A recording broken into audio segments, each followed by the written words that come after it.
We're continuing our Black History Month episodes with Dr. Newell Bringhurst. In this episode, we'll talk a little bit about Warner McCary. He's a very colorful character and is very instrumental in the Priesthood and Temple ban on black members. Check out our conversation. I also want to remind you that our newest transcript is for sale, Russell Stevenson, so please check that out. We've got a special price this week only, so please check that out as soon as you can. Our sale is going to end at the end of February, so don't wait long. Now back to our conversation.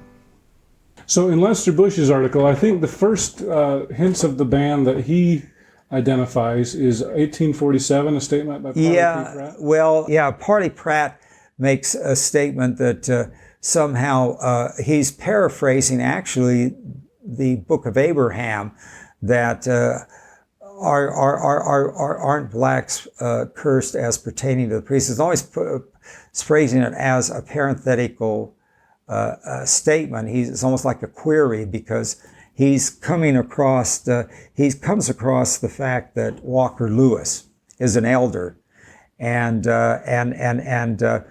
he's perplexed by this, and so he's writing back to Joseph Smith, or Brigham Young, I'm sorry, because Joseph Smith's gone by this time, and this is 1847. So he's writing this letter, and I quote it in my saying Slaves and Blacks. He's saying, I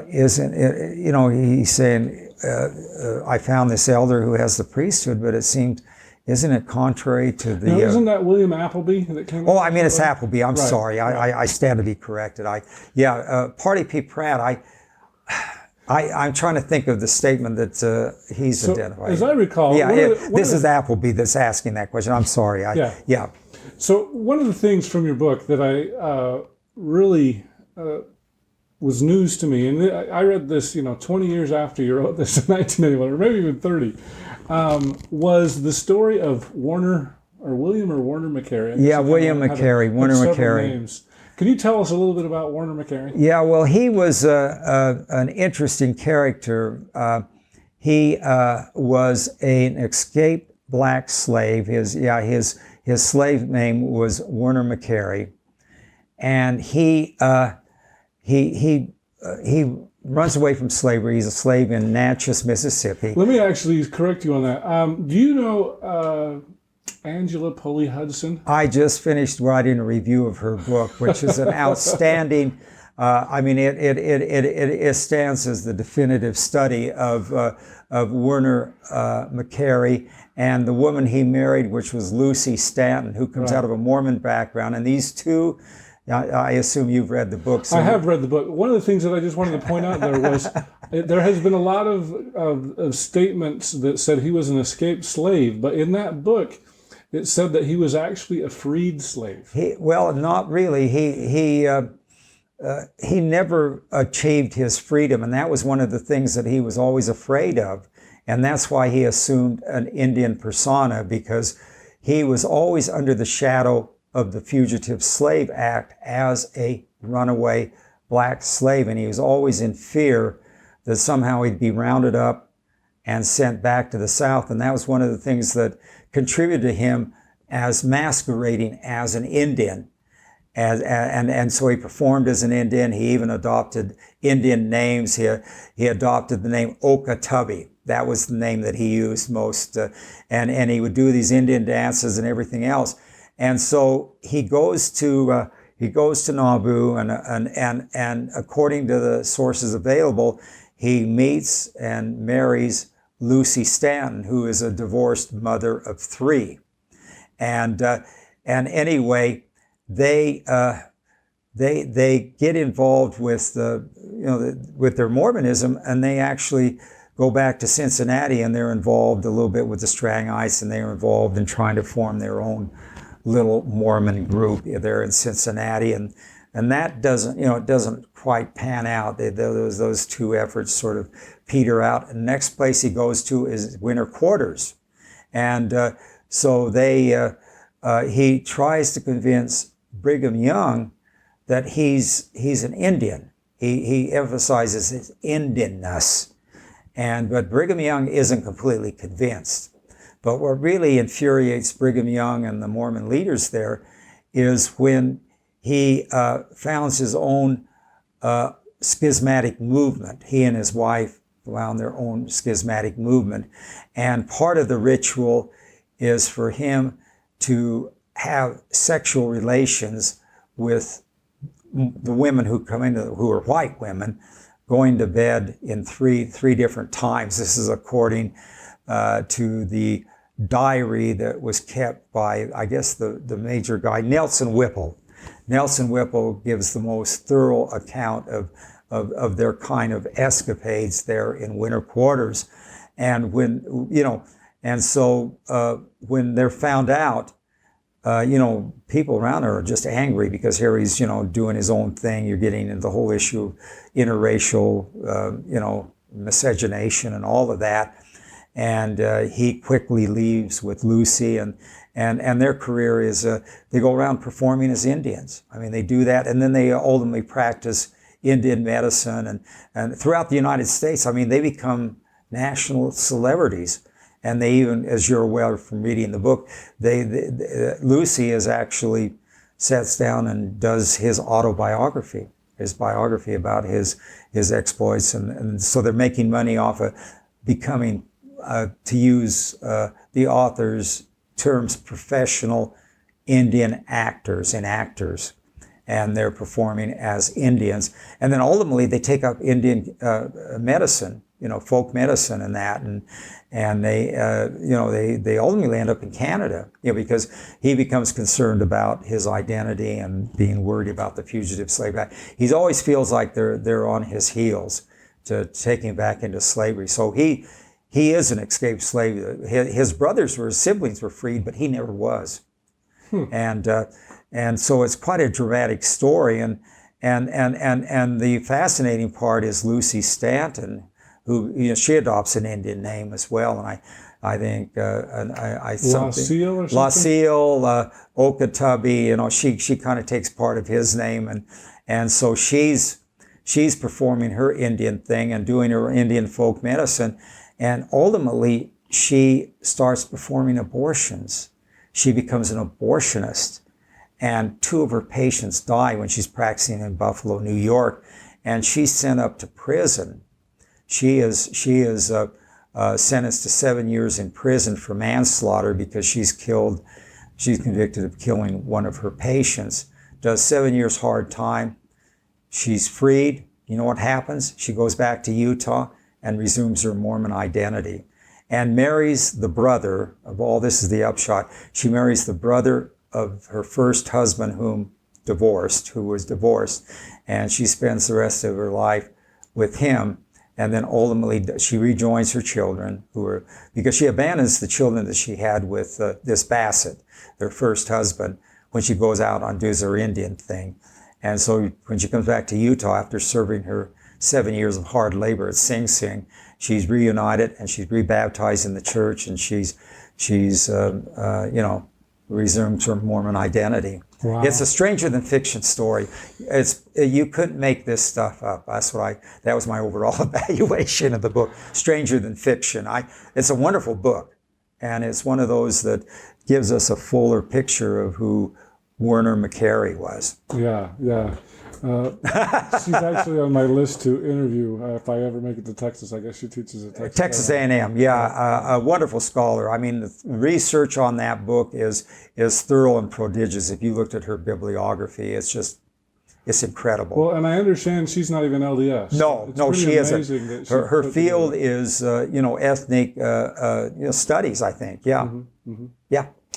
Well, great. So is it true that Harley Pratt was when he made that statement in 1847, wasn't that in a reaction to I'm trying to think of which statement. I guess you're going to have to refresh me on exactly the 1847 statement where Lester Bush cited as the first statement about a cursed priest, blacks are cursed to the priesthood.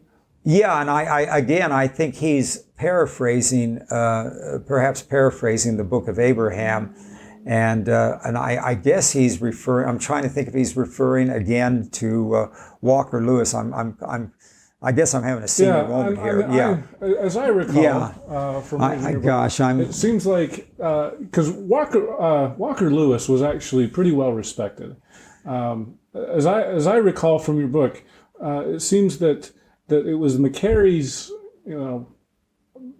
polygamy that caused Harley Pratt to denounce Warner McCary. Yeah, and say that you don't follow him. He's starting a new movement, and the blacks are cursed to the priesthood. Well, I think he makes that as a statement, but nobody ever, it's like him making this theologically speculative statement, right. And none of that is backed up at that particular point by Brigham Young or any other leaders. Orson Hyde, who certainly had harbored strong anti-black tendencies, as reflected in his, in 1845, where he makes that statement: the reason blacks are cursed is because they were neutrals during the war in heaven, which was a highly controversial statement, but none of the other leaders, really back up Pratt's, statement, and so there is no clear evidence that it was actually implemented as a working policy in 1847 or even in 1849. The further research that's been done. Mm-hmm. Lester Bush and I. Initially, I thought it started, and Lester Bush started in 1849, but it appears that date is even questionable when you look at some of the statements, when some of the statements are that were attributed to that time are actually found to have been written a little bit later, and you go back to the original statements as made by that time, it becomes more ambiguous. Mm-hmm. Because it doesn't come right out and say that blacks are denied the priesthood, and that's been verified by Paul Reeve, and so Paul Reeve has pushed the earliest date back to 1852, and I tend to concur with the later date rather than the earlier date, because I find Paul Reeve's thorough analysis of more documents than I had access to.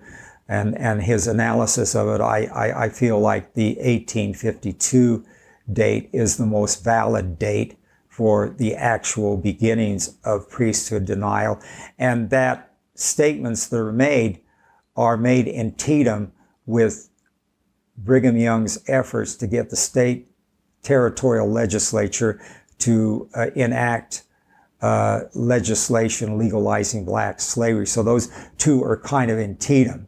The beginnings of black priesthood denial, you say, well, they can't hold the priesthood because they're only fit to be servants, and we're gonna, and he goes, it's a very, very lengthy thing that he states in the original document, and that appears to be the earliest date that you can date black priesthood denial is 1852, rather than 47, as suggested by Pratt's statement, or 49.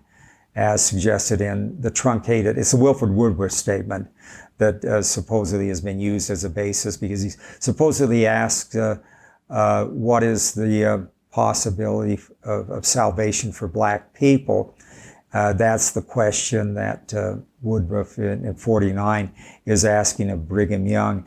And allegedly in a later truncated transcription of Woodruff's in Woodruff's journal, Brigham Young supposedly answers that he makes reference to him being cursed as far as the priesthood is concerned, but it's actually a statement that they are cursed, but he doesn't mention priesthood. Mm-hmm.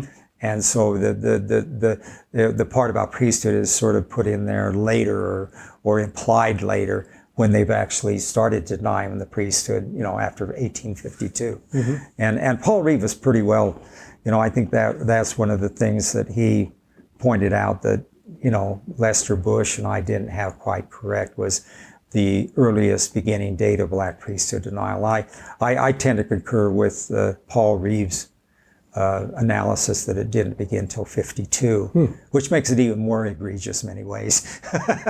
It removes it 8 years away from Joseph Smith's death.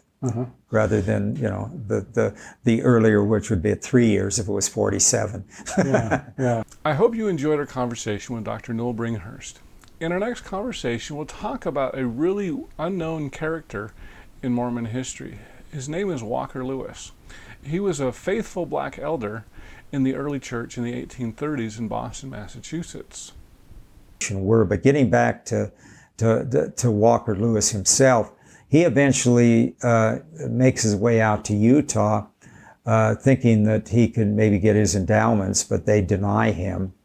And so he makes his way back to Boston or to Lowell and resumes his barber practice. I mean, there's suggestions that later on, Jane James wants to be sealed to Walker Lewis because she's aware of who Walker Lewis was and that he was indeed a priesthood holder, and to bolster her request, the legitimacy of her request for endowment, she says, can I be sealed to Walker Lewis? And of course that's denied. I mean, that's a poignant story in and of itself. Thank you so much for listening. Make sure that you like our page on facebook.com/gospeltangents. You can subscribe at youtube.com/gospeltangents. We're also on Twitter @gospeltangents, as well as make sure that you subscribe on iTunes so you don't miss any of our episodes. Thanks again for listening. Click here to subscribe, here for a transcript, and over here you'll see some more of our videos. Thanks again.